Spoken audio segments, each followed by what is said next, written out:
de hoje é o menor livro do Antigo Testamento. É o livro do profeta Obadias, que só tem um capítulo.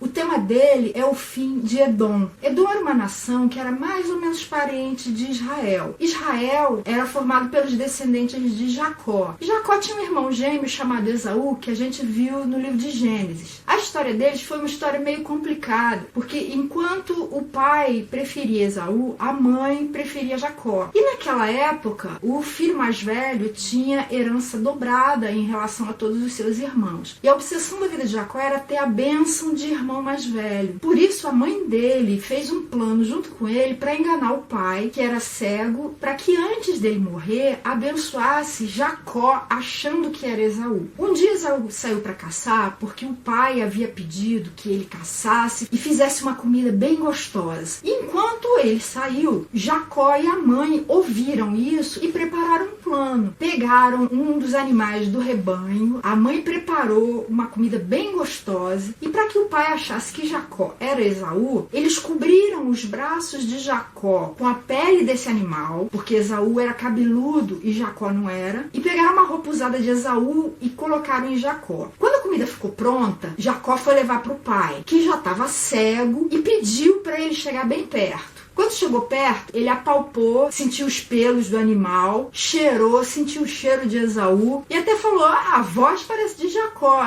Mas o cheiro é teu, eu sei que é você, meu filho Esaú. E deu a bênção de Esaú para Jacó. Quando Esaú voltou da caça e preparou a comida e levou para o pai, aí ele ficou sabendo que a bênção que seria dele já tinha sido dada para o irmão e ficou com um ódio mortal dele. Por causa disso, Jacó fugiu para a casa dos parentes da mãe dele, que ficavam numa terra distante chamada Harã, e ficou muitos anos morando lá. Lá ele se casou, teve vários filhos que formaram as tribos de Israel, e depois de muito tempo ele resolveu voltar para casa. No meio do caminho, ele soube que Esaú estava indo se encontrar com ele, teve muito medo. E aí Deus apareceu para ele, ele lutou com Deus e Deus o abençoou. E quando ele encontrou com Esaú, eles acabaram se falando de uma forma amigável, mas mesmo assim, Jacó fugiu, fez o possível para ficar longe do irmão, com receio do que ele poderia fazer por causa dessa trapaça que ele fez tantos anos antes. Da mesma forma que Jacó também é chamado de Israel, Esaú também é chamado de Edom, que significa vermelho, porque ele era ruivo. Edom e Adão vêm da mesma palavra. Edom é vermelho porque era ruivo, Adão é vermelho porque veio do barro. E os povos que descenderam desses dois se tornaram inimigos ferozes. Edom foi inimigo de Israel por toda a vida. E quando, em 586 a.C.,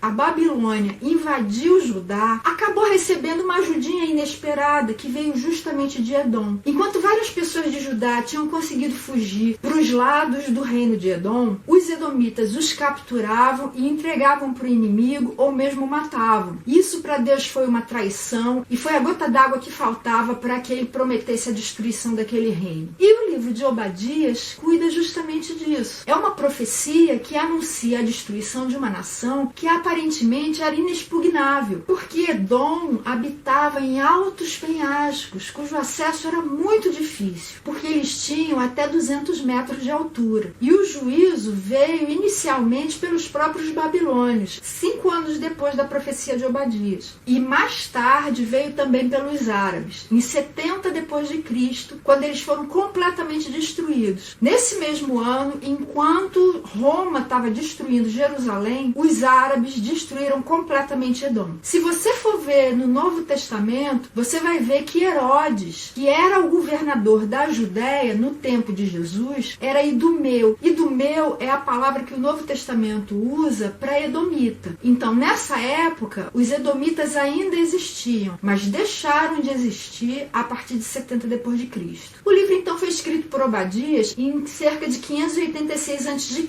pouco depois da invasão dos babilônios. O nome dele no hebraico é Obadia, que quer dizer adorador do Senhor, e no grego é Obdiou. O tempo de ação é justamente durante a destruição de Jerusalém pela Babilônia, e ele profetizou ao mesmo tempo que Jeremias, Abacuque, Ezequiel e Daniel. O verso-chave, que é aquele que sintetiza a ideia central do livro, é o verso 21. Os vencedores subirão ao Monte Sião para governar a montanha de Esaú, e o reino será do Senhor.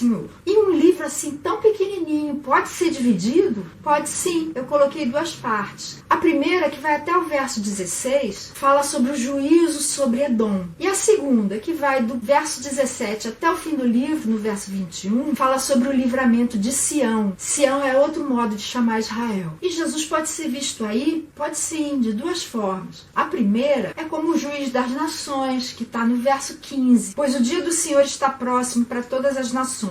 Como você fez, assim lhe será feito. A maldade que você praticou recairá sobre você, mostrando Deus como o juiz. E lá em Apocalipse, capítulo 20, nos versos 11 a 13, também mostra como Jesus vai ser o juiz de todas as nações no fim dos tempos. Depois vi um grande trono branco e aquele que nele estava assentado. A terra e o céu fugiram da sua presença e não se encontrou lugar para eles. Vi também os mortos, grandes e pequenos, em pé diante do trono, e livros foram abertos. Outro livro foi aberto, o livro da vida. Os mortos foram julgados de acordo com o que tinham feito, segundo o que estava registrado nos livros. O mar entregou os mortos que nele havia, e a morte e o Hades entregaram os mortos que neles havia. E cada um foi julgado de acordo com o que tinha feito. Ele pode ser visto também como o rei. Está no verso 21. Os vencedores subirão ao Monte Sião para governar a montanha de Esaú, e o reino será do Senhor. O Senhor vai ser o rei. Quem é o rei? Lá em Mateus, no capítulo 2, vem narrando alguns acontecimentos logo depois do nascimento de Jesus. Naquela época, quem governava a Judéia, que era a região sul de Israel, era Herodes. Esse que eu falei que era edomita. E enquanto ele estava ali no palácio, chegaram uns magos que vieram do Oriente procurando Jesus. Dá uma olhadinha em Mateus, capítulo 2, versos 1 e 2. Depois que Jesus nasceu em Belém da Judéia, nos dias do rei Herodes, magos vindos do Oriente chegaram a Jerusalém e perguntaram: onde está o recém-nascido rei dos judeus? Vimos a sua estrela no Oriente e viemos adorá-lo. Até esses magos reconheceram que Jesus era o rei. E depois que eles receberam a indicação de que não era em Jerusalém, mas em Belém que o rei iria nascer, eles foram para lá, encontraram Jesus, o adoraram, entregaram seus presentes. E por que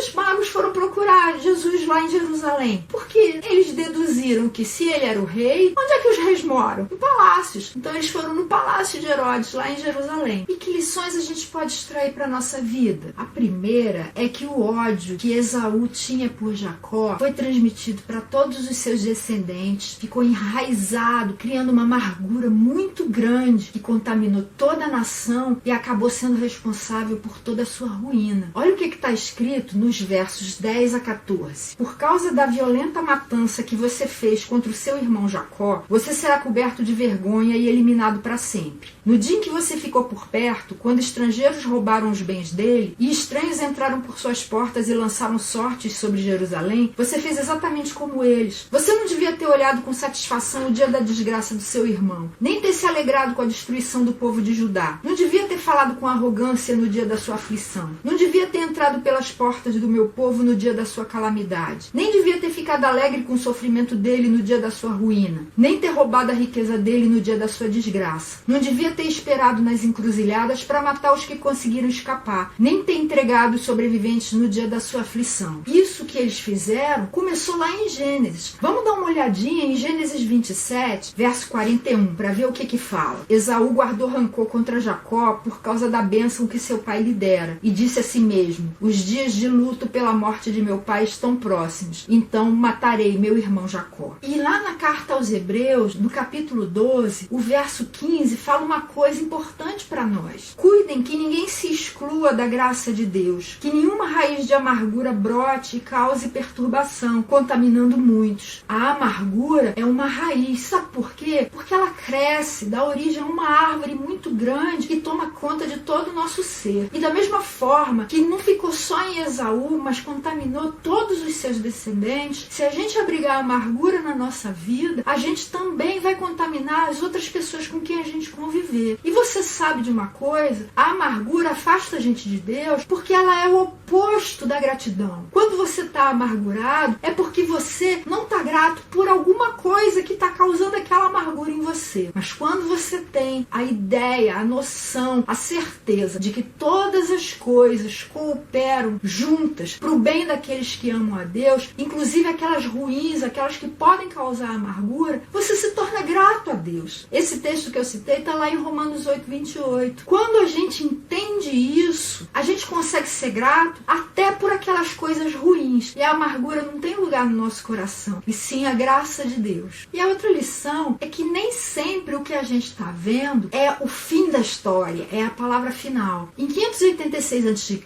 o cenário que se via era a destruição de Jerusalém e Edom numa localização privilegiada e aparentemente invencível. Só que Deus anunciou que no final das contas, Judá ia voltar para lá, Israel ia ser restaurado e Edom, ao contrário, ia ser destruído. É o que o verso 21, que a gente já leu, fala. Os vencedores subirão ao monte Sião para governar a montanha de Esaú, e o reino será do Senhor. Judá, que ali naquela época, naquela hora, estava sendo o derrotado, ia se tornar o vencedor. E Edom, que parecia vencedor, ia ser o derrotado. Os fatos invisíveis são tão ou mais reais do que os visíveis. Lembre disso. E olha o que está escrito lá em Provérbios 16, no verso 1. Ao homem pertencem os planos do coração, mas do Senhor vem a resposta da língua. Uma outra versão fala: o coração do homem pode fazer planos, mas a resposta certa dos lábios vem do Senhor. Você pode fazer o plano que você quiser. As aparências podem indicar qualquer coisa. A resposta mesmo, a palavra final, a decisão pertence a Deus. Ele pode mudar todo aquele quadro, subverter tudo que parece que está caminhando numa direção e fazer com que tudo sofra uma reviravolta e aconteça justamente o contrário do que parece. Confie em Deus. Não se deixe abater pelas aparências, não. Ele sabe o que ele tem para você. E isso é o bem. Dele só pode vir o bem. Confie nisso. Esse foi o resuminho de Obadias. Na semana que vem, a gente vai ver um livro super conhecido, que é o do profeta Jonas. E aí a gente vai ver a história dele ter sido engolido por um grande peixe. Não perca.